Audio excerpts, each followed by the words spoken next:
Billionaire's son pours hot coffee on Waitress.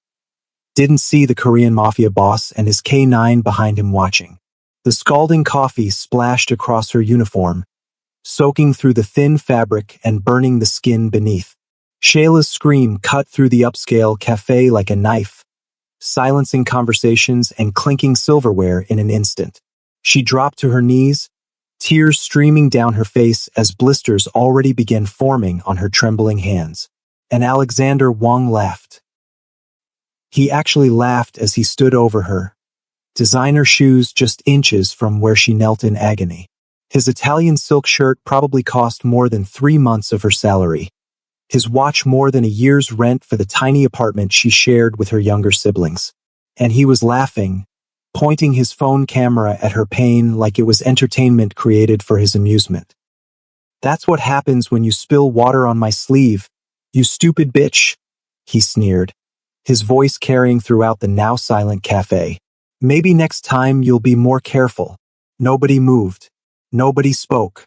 The other waitstaff froze in place, eyes downcast, knowing intervention meant losing the jobs they desperately needed. The wealthy patrons studied their phones or menus with sudden fascination, pretending they hadn't witnessed assault in broad daylight. In this glittering cafe in the financial district, Alexander Wang was untouchable royalty, the son of tech billionaire Victor Wang, a man whose wealth had long ago placed him above such trivial concerns as law or basic human decency. But in the corner booth, something shifted. A Korean man in an impeccable charcoal suit carefully set down his teacup. The movement was unhurried, deliberate, the gesture of someone accustomed to controlling every aspect of his environment. At his feet, a massive black Jindo dog rose silently, muscles rippling beneath its sleek coat.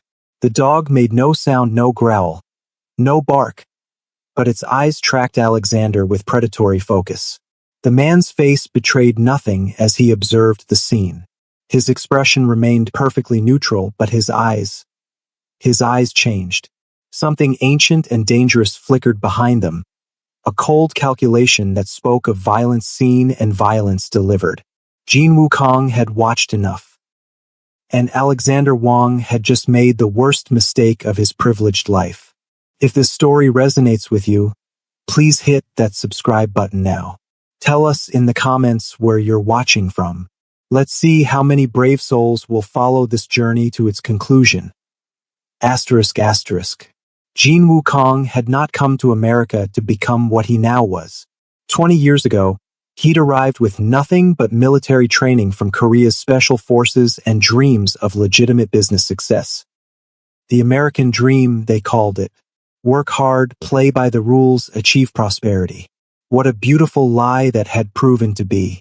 He'd learned quickly that for immigrants like him, the rules were different. The system had sharp teeth for those without connections, without inherited wealth, without the right background or family name. He'd adapted, survived, then thrived in the shadows between worlds. Now he controlled much of the West Coast's Korean business interests, both legal and otherwise. The Americans had a sanitized word for what he was: organized crime. In Korea, they call him Japuk, a leader in the complex network of Korean Mafia operating with ruthless efficiency wherever Koreans settled abroad. But Jin Woo preferred a simpler term: justice bringer. Because when the system failed people, as it invariably did, Jin Woo ensured balance was restored.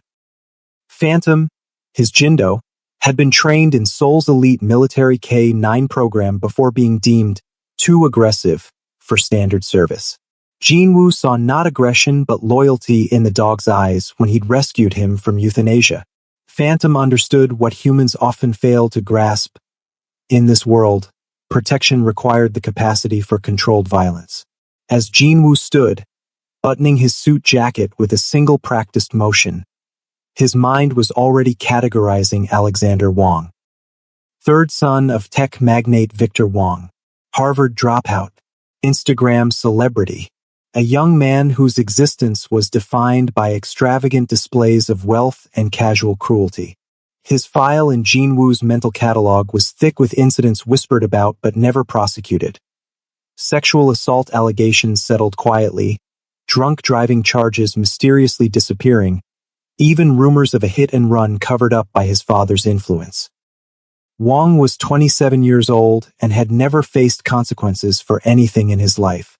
Shayla was still on her knees, one of her co-workers finally rushing to help her up. Jinwoo recognized her now. She had been serving in this cafe for almost a year.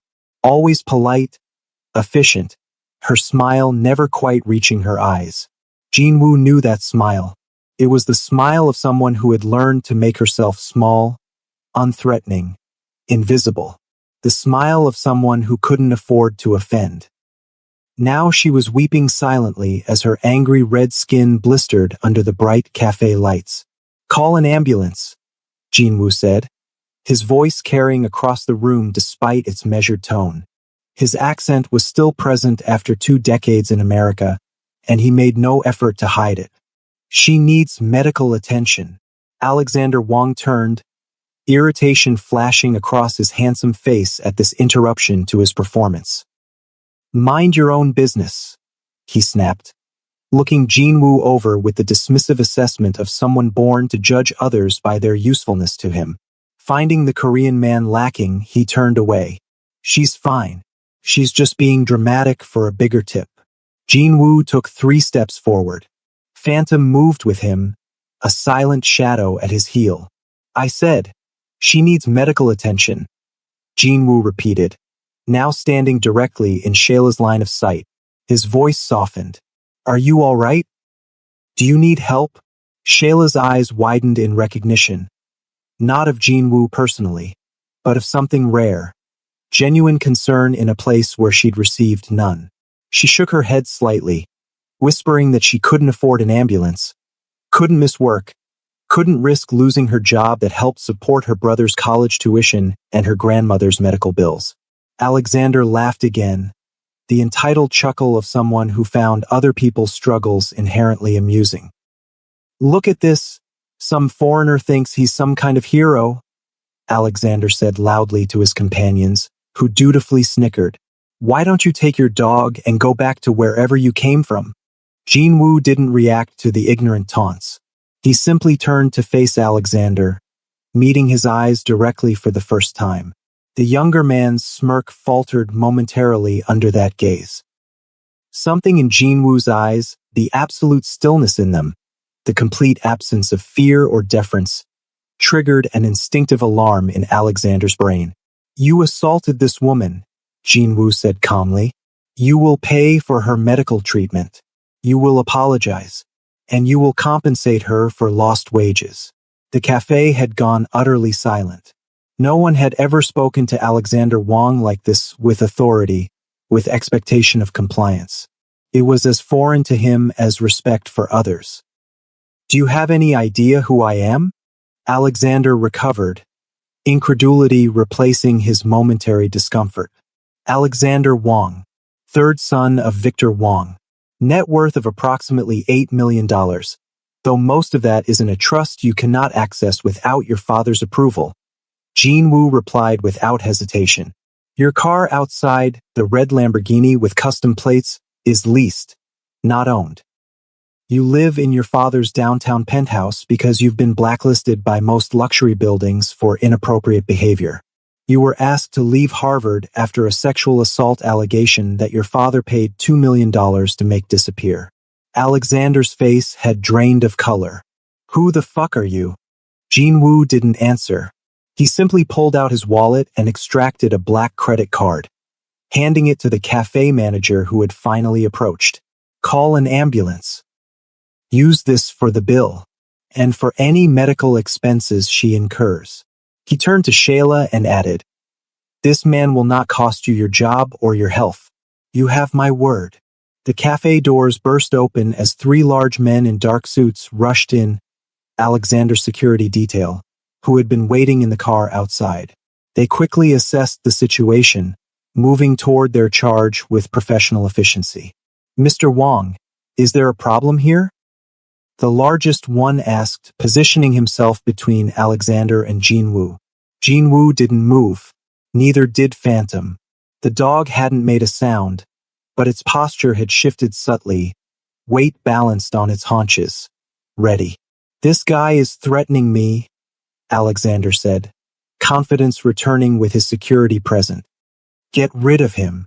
The head security man sized up Jin Woo, taking in the perfect cut of his suit, his composed demeanor, and the unusually disciplined dog at his side.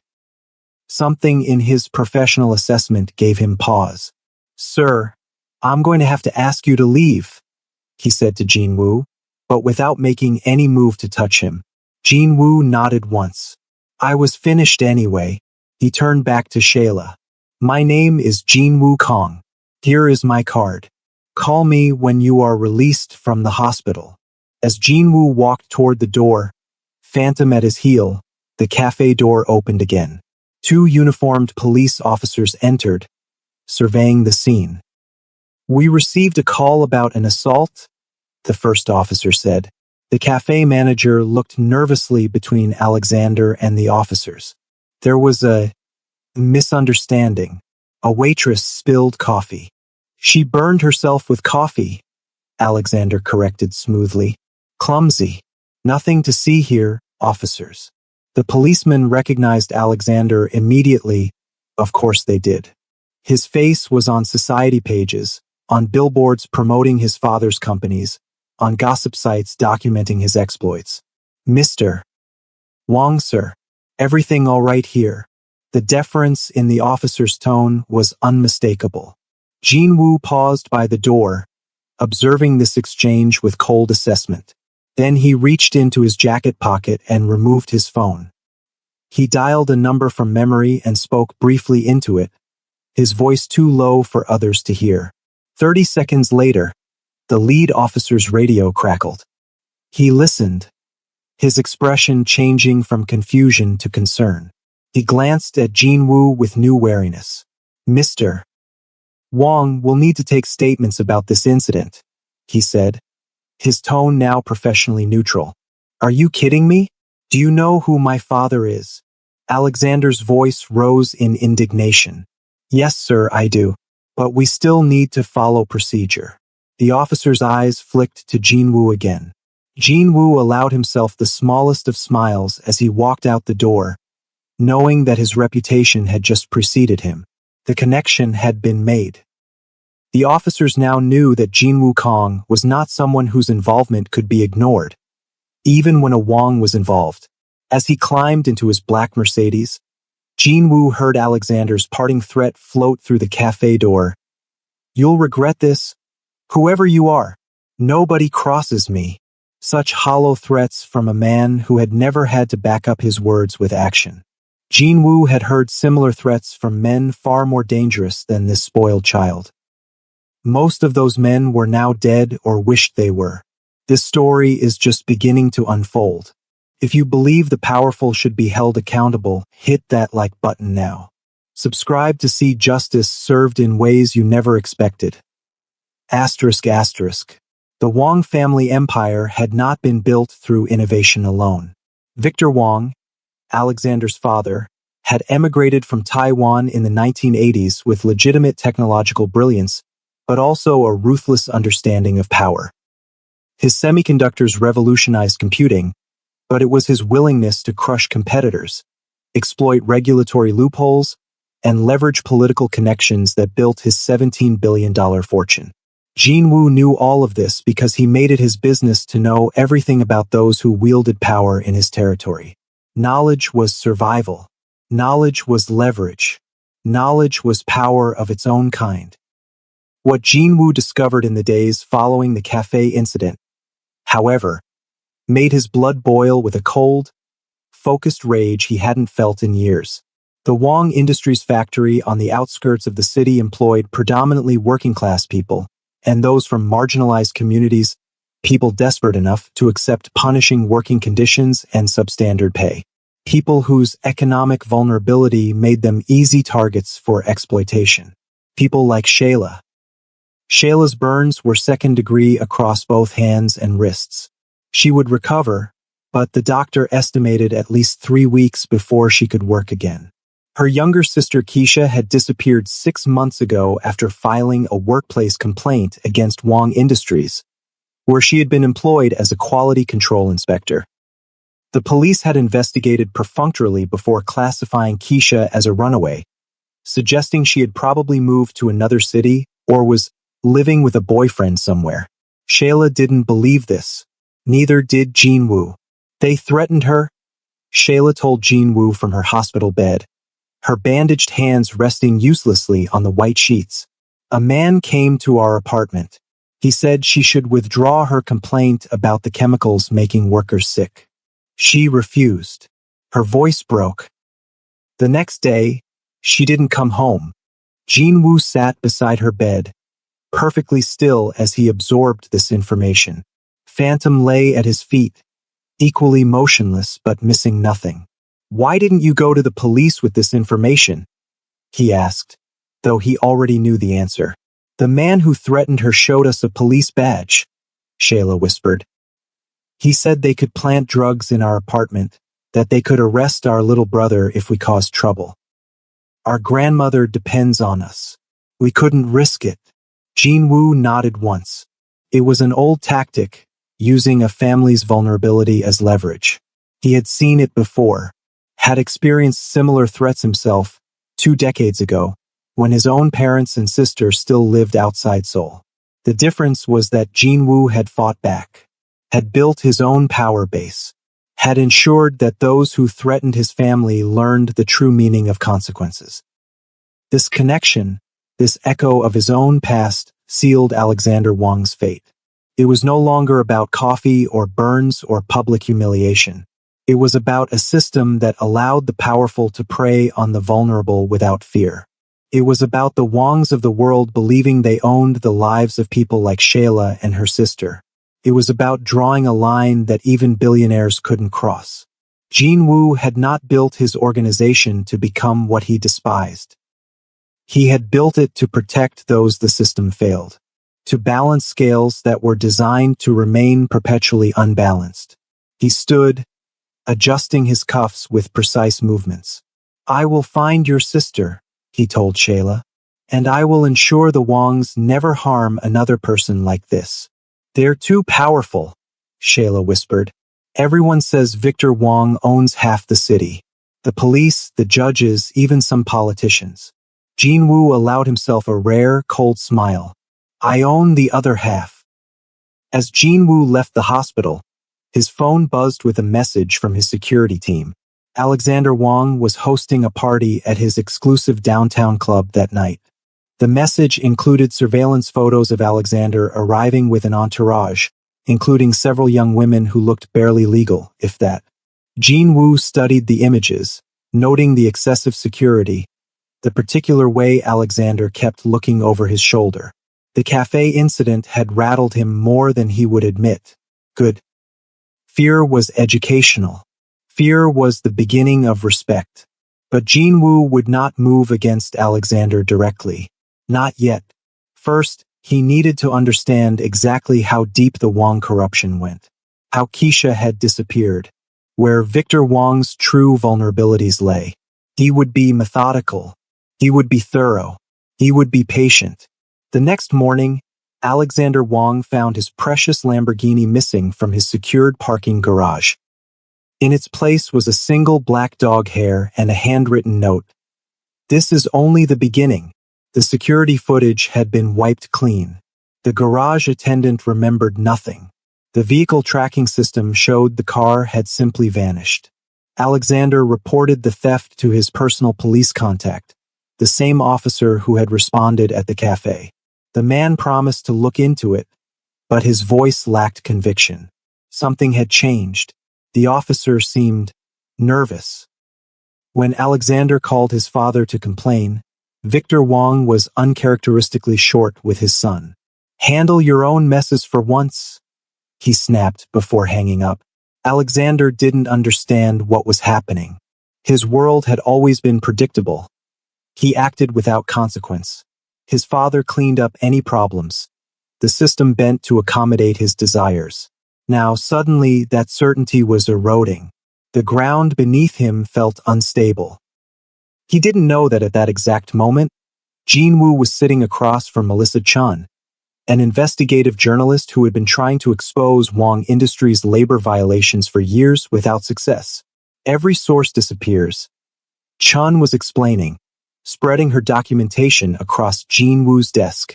Every whistleblower gets scared off. Every investigation hits a wall of legal obstruction. They're untouchable. Jin-woo examined her evidence, photos of chemical burns similar to those documented at notorious factories in countries with no labor protections, testimony from former employees about 16-hour shifts without breaks, medical records showing elevated cancer rates among long-term workers. No one is untouchable, Jin-woo said quietly. You've been trying to fight them in the light. Some battles must begin in darkness. What do you mean? Chun asked, studying him with both wariness and hope. I mean that Victor Wang didn't become a billionaire by following rules. We won't defeat him by following them either. Jin-woo slid a thumb drive across the desk. This contains access codes to Wang Industries' private servers, financial records, communications, evidence of tax evasion and foreign bribes. Chun stared at the drive. How did you get this? This is illegal. So is what they've been doing to your sources. Jin-woo's voice remained even. The question is not how I obtained it, but what you will do with it. I could be prosecuted for using illegally obtained information. You could be. But first, they would have to admit these records exist. And doing so would confirm their authenticity. Jin-woo leaned forward slightly. Sometimes, Ms. Chun, justice requires courage. As Chun left with the drive hidden securely in her shoe, Jin-woo received another message. His contacts had located a Wang Industries warehouse that didn't appear on any official records. Power usage suggested significant activity, but no business was registered at that address. That night, Jin-woo personally led a team to reconnoiter the warehouse. Phantom moved silently ahead, his training making him virtually invisible in the darkness. The security was extensive but focused outward, designed to keep people from escaping rather than preventing entry. Jin-woo's suspicions deepened. They disabled the perimeter alarms with practiced efficiency and entered through a service door. The interior was divided into sections. The front appeared to be a legitimate electronics assembly operation. The back, separated by a reinforced door with biometric security, was something else entirely. When they finally breached that door, Jin-woo's expression didn't change, but his hands curled into fists at his sides. 37 women and men worked at assembly stations, their movements mechanical with exhaustion. Sleeping pallets lined the walls. A makeshift kitchen and bathroom facilities indicated they lived here. Armed guards patrolled the space. The workers didn't even look up at the intrusion, their spirits broken by whatever threats or violence had reduced them to this state. Among them, thin and pale but unmistakable, was Keisha, Shayla's missing sister. Forced labor. In America, in this gleaming modern city, the Wang family had recreated the sweatshop conditions of the darkest corners of the global economy. Jin-woo gave hand signals to his team. Within minutes, the guards were subdued, the workers were being led to waiting vehicles, and evidence was being documented and collected. This would not be handled through traditional law enforcement, not yet. These people needed protection, medical care, and safety before they could become witnesses. As Jin-woo helped Keisha into his car, she clutched his sleeve with skeletal fingers. There are others, she whispered. Other warehouses. They move us around when inspections come. They take our identification. They said they'd hurt our family if we tried to escape. Jin-woo nodded, rage building behind his carefully controlled expression. They will never hurt anyone again, he promised her. By morning, all trace of the operation had been erased. The workers were secured in safe houses throughout the city. The evidence was being compiled, and Jin-woo was preparing for war. The first strike came from an unexpected direction. Melissa Chun published her exposé, backed by the internal Wang Industries documents, revealing decades of financial crimes, environmental violations, and labor abuses.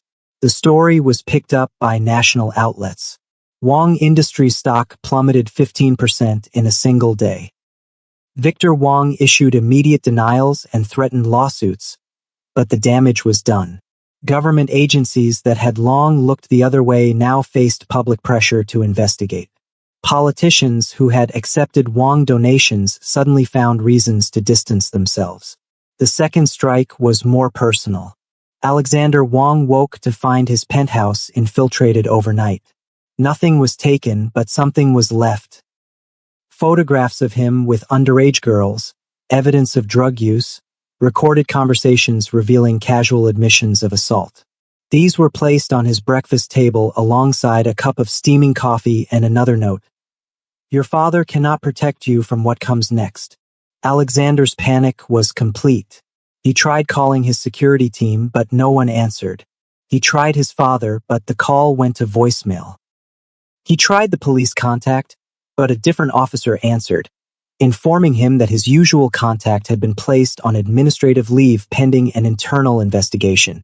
For the first time in his privileged life, Alexander Wang felt truly alone. That afternoon, Jinwoo received a call from Victor Wang himself. I don't know who you are or what you want. Victor's voice was controlled but strained. But you're playing a dangerous game.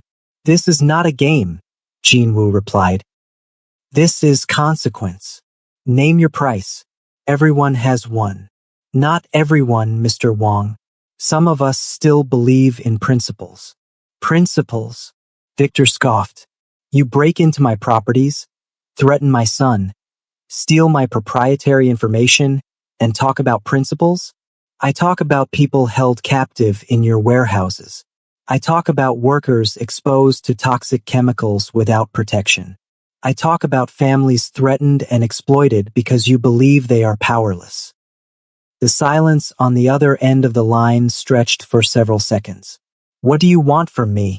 Victor finally asked, his voice quieter now. Justice. Don't be naive. What does that mean in practical terms?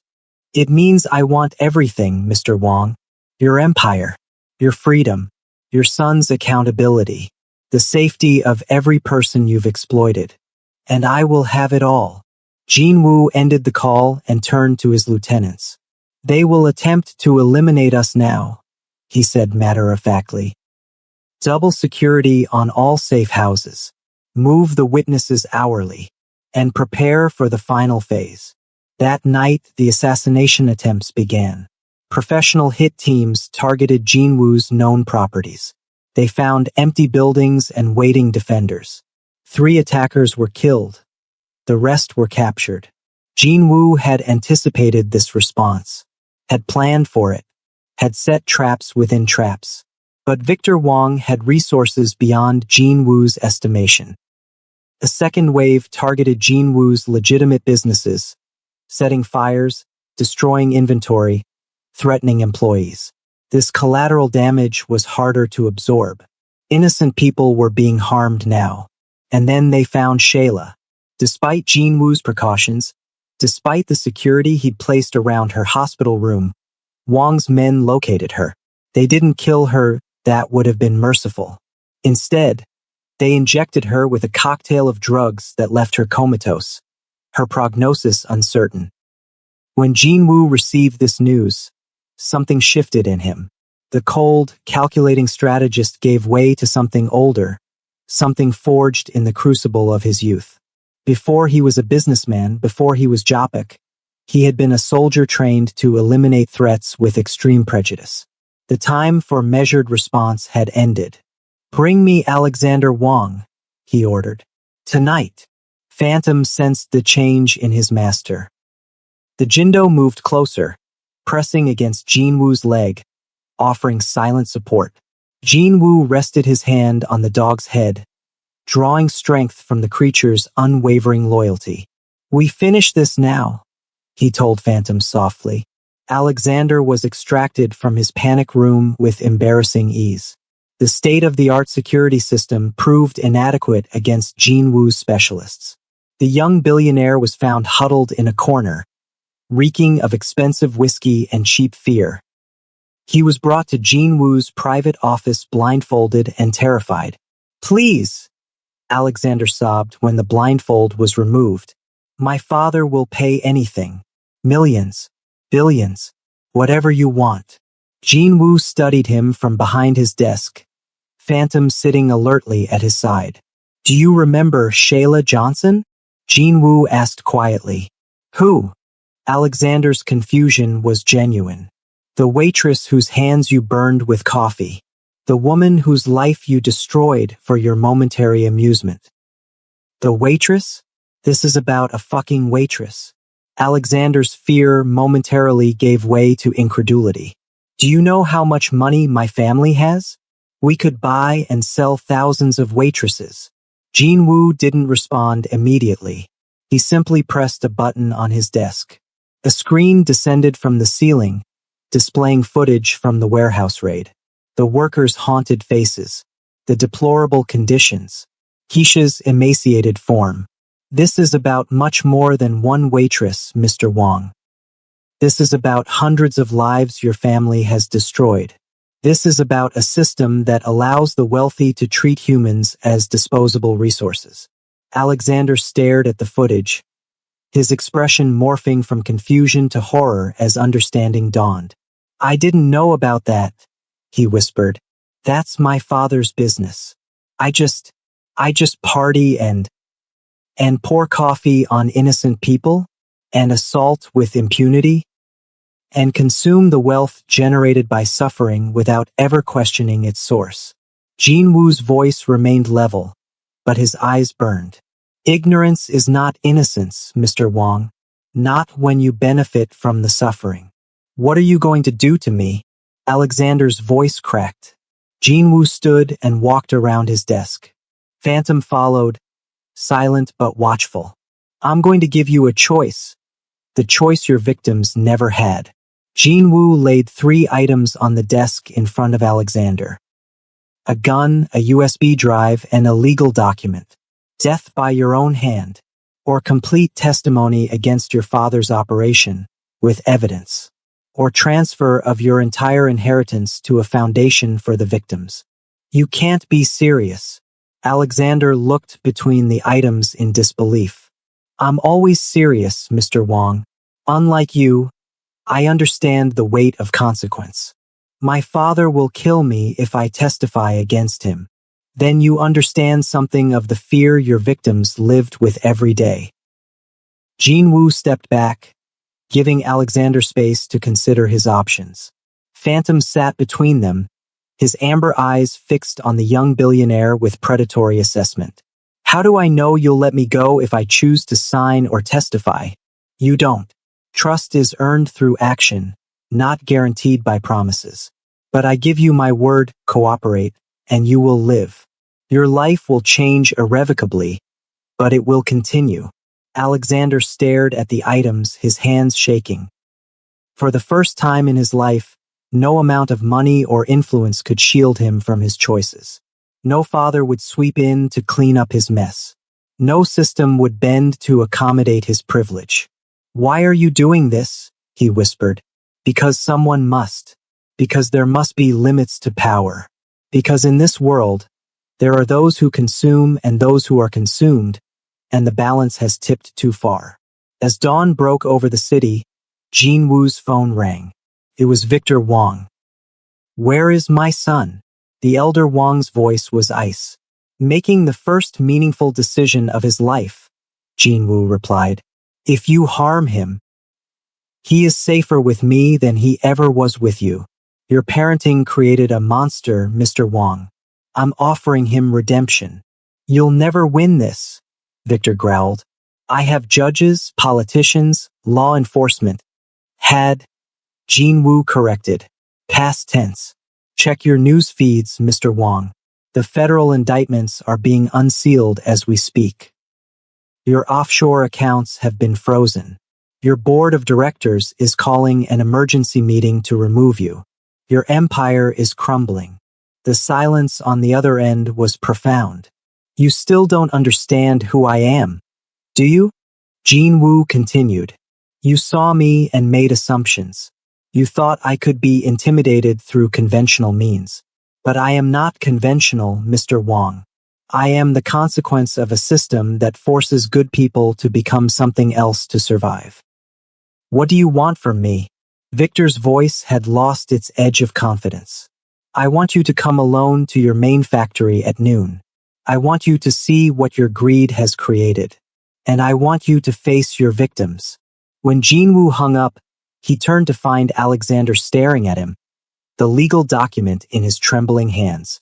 I'll sign it, Alexander said hoarsely, and I'll testify everything I know about my father, about the business, about the bribes and threats. Everything. Jinwoo nodded once. Then your journey to redemption begins today. At noon, as instructed, Victor Wong arrived alone at his factory. Instead of Jinwoo, he found federal agents, state police, and a crowd of media. Alexander was there too, flanked by protective officers, his face haggard but determined as he publicly turned against his father. Jinwoo watched from a distance as the empire fell. Victor Wong, handcuffed and raging, was led to a police vehicle. The workers from the warehouse, now recovered enough to testify, stood silently in a line, witnesses to justice long delayed but finally delivered. Phantom pressed against Jinwoo's leg, a solid presence grounding him in the moment. We did what was necessary, Jinwoo told the dog quietly. In the hospital, Shayla began showing signs of emerging from her coma. Keisha sat beside her, holding her hand, whispering encouragement. The sisters would have a long recovery ahead, but they would face it together. 1 year later, the Wong Empire was dismantled. Victor Wong received a 30-year sentence for human trafficking, racketeering, tax evasion, and dozens of other charges. Alexander, in exchange for his testimony, received a reduced sentence of 5 years and surrendered his entire inheritance to the newly established Survivors Foundation. The foundation, administered by former victims including Keisha, provided support for workers, legal assistance, education, and rehabilitation. Its headquarters stood on the site of what had once been Wong Industries' main factory, a symbol of transformation. Jinwoo observed these changes from a careful distance. His own organization had evolved, focusing more on legitimate protection and less on activities that operated in gray areas of the law. He hadn't become a saint. The world still required guardians willing to step into darkness when necessary, but he had found a better balance. In his private office, with Phantom lying contentedly at his feet, Jinwoo examined a news article about the Foundation's latest initiative, a program training service dogs for trauma survivors, with Shayla as its director. The photograph showed her smiling, her once burned hands now strong enough to hold a leash connected to a black Jindo puppy, Phantom's offspring. Jinwoo allowed himself a rare smile. In a world of blurred lines between justice and vengeance, between protection and power, he had found his purpose. He would continue to walk the edge between light and shadow, between legitimate business and necessary intervention, between the man he had been forced to become and the man he aspired to be. The powerful would always exist. The vulnerable would always need protection. And Jinwoo Kong would always be watching from the corner booth, ready to rise when others remained seated, ready to act when others looked away. 2 worlds will always exist, he told Phantom as he folded the newspaper. The world of those who believe might makes right, and the world of those who know that true strength lies in defending others. He reached down to scratch behind the dog's ears. We may walk in shadow, but we do so to protect those in the light. In downtown, at that same cafe where it had all begun, Shayla served customers with steady hands and a genuine smile. She wore a management pin now.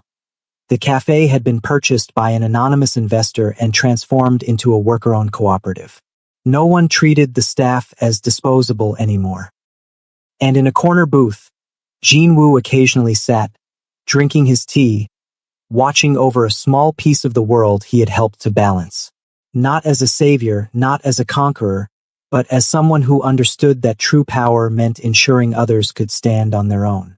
Some debts can never be repaid, he once told Shayla when she tried to thank him. Some actions require no thanks. We do what is right because it is right, not because of what we receive in return. She had understood. They both knew what it meant to live in a world of transactional relationships, where everything and everyone had a price. They both knew the value of something freely given. And in this understanding, a unique alliance had formed not of culture or background, but of shared principles, of recognizing that justice, true justice, required both the light of public accountability and sometimes the shadows where Jinwoo operated. You changed everything, Keisha told him during a foundation board meeting. Jinwoo shook his head slightly. You changed everything. I merely removed obstacles. But both knew the truth was somewhere in between. Change required courage from all sides, the courage to stand up, to speak out, to fight back. And sometimes it required someone willing to be feared in order to protect those who could not protect themselves. As Jinwoo walked through the city streets, Phantom at his side, he thought about power, how it flowed, how it corrupted, how it could be channeled for protection instead of dominance. He thought about Alexander Wang, who might emerge from prison a changed man or might not. He thought about Victor Wang, whose empire of exploitation had been built on the belief that some lives mattered less than others. And he thought about Shayla, who had lost so much but refused to be defined by victimhood, who had taken her pain and transformed it into purpose. In the end, that was the most powerful form of justice, not just punishment for the guilty, but restoration for the harmed. Not just tearing down systems of oppression, but building something better in their place. Jinwoo would continue his watch from the shadows, but people like Shayla would lead the way into the light. If this story moved you, show your support by subscribing now. Share with someone who believes in justice. Comment below what you would have done in Jinwoo's position. Remember, sometimes the most dangerous person in the room isn't who you expect. It's the quiet one watching everything. Asterisk, asterisk.